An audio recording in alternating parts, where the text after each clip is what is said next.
지난 영상에 이어 7편을 시작하려고 하는데 내용을 정리하다 보니 삼성 휴대폰 이야기는 얘기거리가 많아서 한 편으로 따로 정리했습니다. 참고로 저는 IT 리뷰어가 아닙니다. IT 기기에 관심이 많으신 분들에게는 허접한 내용일 수 있겠지만 댓글로 의견 나눠주시면 다른 구독자분들에게도 많은 도움이 될 것 같습니다. 그럼 브랜드 백과사전 삼성 7편 모바일 이야기 바로 시작하겠습니다.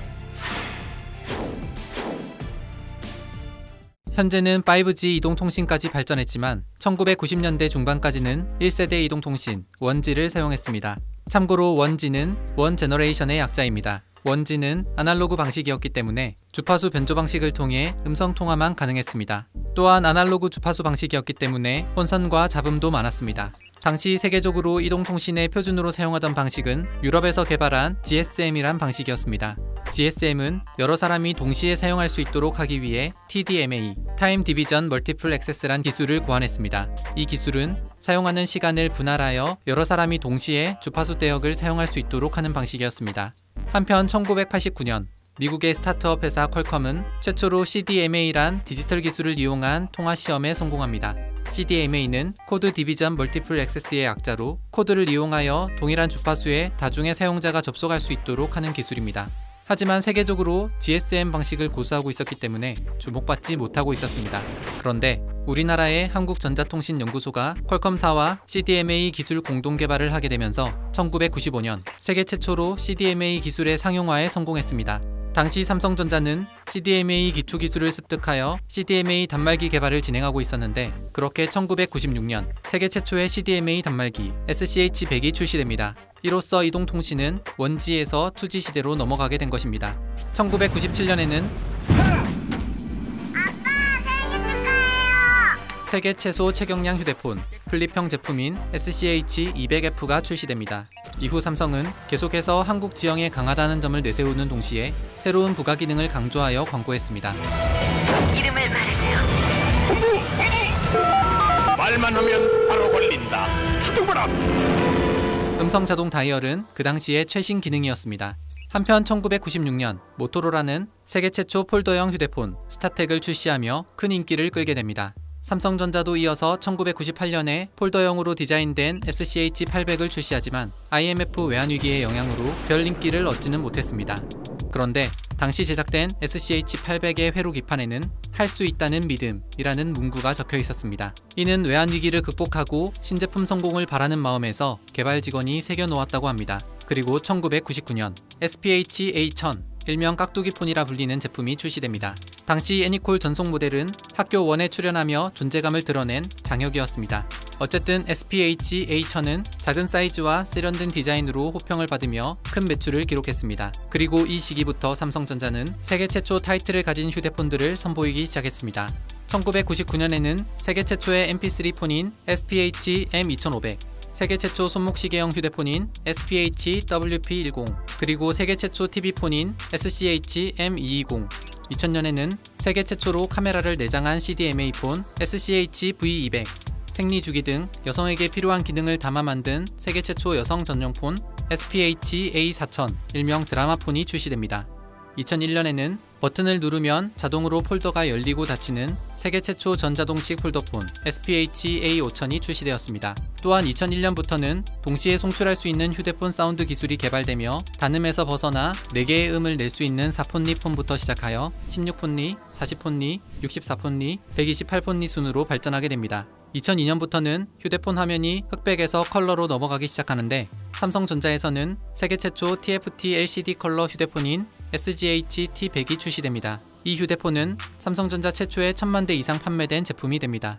또한 같은 해에 세계 최초로 영상 녹화 및 재생이 가능한 휴대폰 SCH-V300이 출시됐습니다. 2003년에는 세계 최초로 안테나를 내장형으로 바꾼 SGH-E700이 출시됩니다. 노르웨이의 최대 일간지 아르텐포스텐에서 이 휴대폰을 극찬하며 휴대폰계의 메르세데스 벤츠라고 하여 벤츠폰이라 불리기도 했습니다. 2004년에는 세계 최초로 화면을 가로로 회전시킬 수 있는 휴대폰 SGH-V500, 일명 가로본능폰이 출시되며 DMB 방송 시청이 가능해집니다. 또한 세계 최초 글로벌 로밍이 가능한 휴대폰 SCH-A790, 일명 올드폰을 출시하기도 했습니다. 한편 이 시기부터는 폴더폰에서 화면을 밀어 올리는 슬라이드폰으로 유행이 전환되는데 삼성전자는 블루 블랙 색상의 디자인으로 만든 슬라이드폰 SGH-D500 일명 블루 블랙폰을 출시합니다. 그리고 이 폰 역시 1000만 대 이상의 판매를 기록했습니다. 한편 이동통신 기술은 음성과 문자 메시지 정도만 가능했던 2G에서 이미지, 영상 등 고속 데이터 통신이 가능한 3G로 발전하고 있었습니다. 그리고 3G의 발전은 본격적인 스마트폰의 시대를 열게 됩니다. 삼성은 풀터치 스크린 방식의 햅틱 시리즈와 삼성 디스플레이에서 세계 최초로 대량 생산하기 시작한 AMOLED, 일명 아몰레드를 휴대폰에 탑재하며 매출을 유지하고 있었습니다.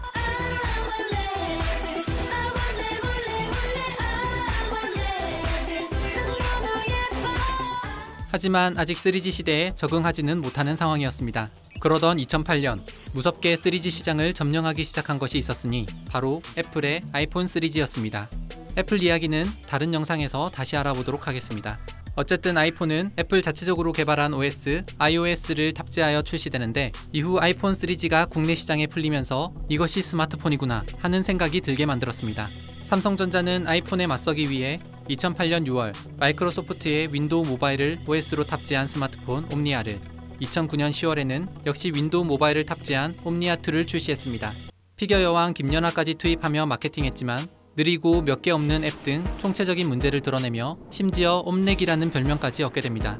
사실 제가 옴니아2 유저였습니다. 어쨌든 옴니아 시리즈는 말 그대로 완전 폭망이었습니다. 한편 구글에서 개발된 OS가 있었으니 바로 안드로이드. 2008년 10월 21일 구글은 안드로이드의 오픈소스 선언을 하게 됩니다. 삼성전자는 구글의 안드로이드 OS를 기반으로 새로운 스마트폰 개발을 시작했습니다. 그리고 2010년 애니콜이라는 브랜드마저 포기하면서 새로운 스마트폰 브랜드 갤럭시 시리즈를 만들었습니다. 갤럭시라는 이름은 은하라는 뜻을 가진 것처럼 무한한 가능성을 가진 제품이 되길 기대하며 이름 지었다고 합니다. 그렇게 삼성 최초의 안드로이드 폰 갤럭시 A에 이어 갤럭시 S가 출시되는데 갤럭시 S는 약 2,500만 대를 팔아내면서 아이폰을 추격하기 시작했습니다. 한편 애플은 9.7인치 화면의 아이패드 1세대를 출시하며 태블릿 PC 시장에 먼저 첫 발을 내딛었습니다. 삼성은 차별화 전략으로 7인치 화면의 태블릿 PC 갤럭시 탭을 출시했습니다. 2011년에는 1.2기가 듀얼 코어 프로세스를 탑재하고 슬림한 디자인으로 만들어진 갤럭시 S2가 출시되는데 갤럭시 S2는 무서운 속도로 판매되기 시작하더니 스마트폰 시장에서 독주하고 있던 아이폰을 따라잡아 버리게 됩니다. 한편 아이폰이 3.5인치 화면을 고집하고 있던 상황에서 삼성은 오히려 화면 크기를 5인치 이상으로 키우며 펜을 이용해서 스마트폰의 기능을 확장시킨 갤럭시 노트 시리즈를 출시하기 시작합니다. 2011년경 지속적으로 발전하는 스마트폰의 데이터 전송량을 감당하기 위해 3G에서 더욱 개선한 롱텀 에볼루션 LTE 서비스가 시작되며 3G와 4G가 혼재하는 시대가 열리게 됩니다. 2012년에는 엑시노스2 쿼드코어 프로세서를 탑재한 갤럭시 S3가 출시되는데 출시 50일 만에 1000만 대, 7개월 만에 4000만 대 이상 판매하는 대기록을 세우게 됩니다. 2013년에 출시된 갤럭시 S4는 한 달 만에 1000만 대 판매를 기록했습니다. 갤럭시 S4에서 가장 주목을 받았던 기능은 S뷰 커버였습니다. S뷰 커버는 상단에 투명한 창이 있었는데 휴대폰을 덮으면 그 위치에 날짜와 시간, 배터리 잔량 등 커버를 열지 않고도 주요 정보의 확인이 가능했으며 전화도 받을 수 있었습니다. 2014년에 출시된 갤럭시 S5는 방수, 방진을 지원하기 시작했으며 지문인식 솔루션을 내장한 모델입니다. 이 모델은 심장박동 인식 센서가 있어서 심장박동과 스트레스 지수 등을 계산해주는 기능이 있었습니다. 2015년에는 갤럭시 S6가 출시됩니다. 이때부터 삼성 스마트폰은 배터리 교환 방식에서 배터리 내장 방식으로 바뀌었으며 무선 충전 솔루션을 탑재하게 됩니다. 또한 갤럭시 노트 엣지에 처음 탑재하기 시작한 엣지 디스플레이를 갤럭시 S6에 탑재한 갤럭시 S6 엣지도 출시되는데 신용카드 대신 스마트폰을 터치하여 결제할 수 있는 삼성페이가 갤럭시 S6 엣지에 처음으로 지원되며 상용화를 시작했습니다. 2016년에는 갤럭시 S6대와 같이 플랫 디스플레이를 탑재한 갤럭시 S7과 엣지 디스플레이를 탑재한 갤럭시 S7 엣지 이렇게 두 가지 모델로 출시됩니다. 한편 2016년 8월 19일 갤럭시 시리즈 최초로 홍채인식 보안 기술을 탑재하며 주목받았던 갤럭시 노트 7. 그런데 출시된 지 5일 만에 충전 중 휴대폰이 폭발했다는 커뮤니티 글이 올라옵니다. 게다가 며칠 뒤 미국의 한 사용자가 갤럭시 노트 7에 불이 붙었다는 유튜브 영상을 올렸습니다. 2016년 9월 2일에 삼성전자는 공식적으로 결함을 인정하며 100만 대 중 24대가 불량인 수준이라며 판매를 중단하고 구입 시기와 상관없이 갤럭시 노트 7을 신제품으로 교환해주겠다며 사과했습니다. 하지만 계속해서 전 세계적으로 폭발 사고가 발생하자 2016년 9월 10일 삼성전자는 갤럭시 노트 7 사용자들에게 사용 중지를 공식 요청했습니다. 이후 폭발 원인이 배터리 때문이라고 밝히며 갤럭시 노트 7의 배터리 업체를 바꾸게 되는데, 배터리가 교체된 갤럭시 노트 7도 폭발했다는 소식이 계속 이어졌습니다. 결국 2016년 10월 10일 미국의 이동통신사들은 갤럭시 노트 7의 판매 중단을 선언했고, 다음날 삼성전자는 갤럭시 노트 7 생산 중단을 발표하며 갤럭시 노트 7은 단종됩니다.